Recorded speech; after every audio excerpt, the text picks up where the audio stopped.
கொடிமரத்தில் சம்பந்தர்.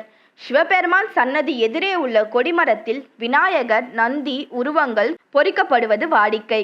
ஆனால் சுந்தரேஸ்வரர் சன்னதி எதிரில் உள்ள கொடிமரத்தில் சம்பந்தர் இருக்கிறார்.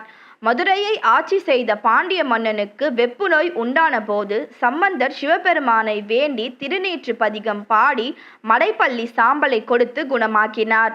சமண மதத்தினருடன் போட்டியிட்டு அவர்களை வென்று மீண்டும் சைவ மதத்தை நிலைநாட்டினார். இவ்வாறு மதுரையில் சிவ வழிபாட்டு தழைப்பதற்காக காரணமாக இருந்தவர் சம்பந்தர். எனவே இவருக்கு வகையில் சுவாமி சன்னதியில் கொடிமரத்தில் சம்பந்தரை வடித்துள்ளனர். முக்குறுணி விநாயகர். மதுரை மீனாட்சி அம்மன் கோவிலில் ஏராளமான விநாயகர் சிலைகள் இருந்தாலும் முக்குறுணி விநாயகரே உருவத்தால் பெரியவர்.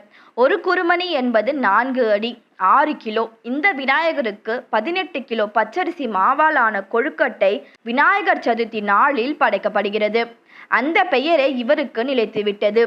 திருமலை நாயக்கர் வண்டியூரில் தெப்பக்குளம் வெட்டிய போது பூமிக்குள் இந்த விநாயகர் சிலையை கண்டெடுத்தனர். அதை மீனாட்சி அம்மன் கோவிலில் பிரதிஷ்டை செய்தனர். இந்த விநாயகர் முன்பு உள்ள நிலை விளக்குகளால் திருமலை நாயக்கர் மற்றும் அவரது குடும்பத்தினரின் உருவங்களை பார்க்கலாம். தெற்கு கோபுரத்தை கடந்து உள் நுழையும் இடத்தில் பக்தர்கள் விபூதியால் அர்ச்சிக்கும் விபூதி விநாயகர் அருள்பாலிக்கிறார். மன்னர்கள் காலத்தில் யாரோ ஒரு சிற்பி இக்கோவிலுக்கு வரும் அனைத்து பக்தர்களும் தாங்களே அபிஷேகம் செய்து கொள்ளும் வகையில் ஏற்பாடு செய்து தர வேண்டும் என மன்னரிடம் கேட்டார். அதன் அடிப்படையில் இந்த விபூதி விநாயகர் சிலை அமைக்கப்பட்டிருக்கின்றது. பக்தர்கள் தாங்கள் கொண்டு வரும் விபூதியை அபிஷேகம் செய்கிறார்கள். இவருக்கு அபிஷேகம் செய்தால் செல்வம் சேரும் என்பது நம்பிக்கை. விபூதி என்றால் மேலான செல்வம் என்பது பொருள். இவரை வணங்கினால் வாழும் காலத்தில் பெரும் பொருளும் வாழ்க்கைக்கு பிறகு மோட்சம் எனும் பிறவா நிலை செல்வமும் கிடைக்கும் என்பது நம்பிக்கை. இரட்டை விநாயகர். மீனாட்சி அம்மன் சன்னதிக்கு இடப்புறத்தில் பிரகாரத்தில் இரட்டை விநாயகர் சன்னதி இருக்கிறது. இதன் தாற்பயம் மிகவும் அற்புதமானது. உலகின் ஆதி மூலமாக விநாயகரை கருதுகிறோம்.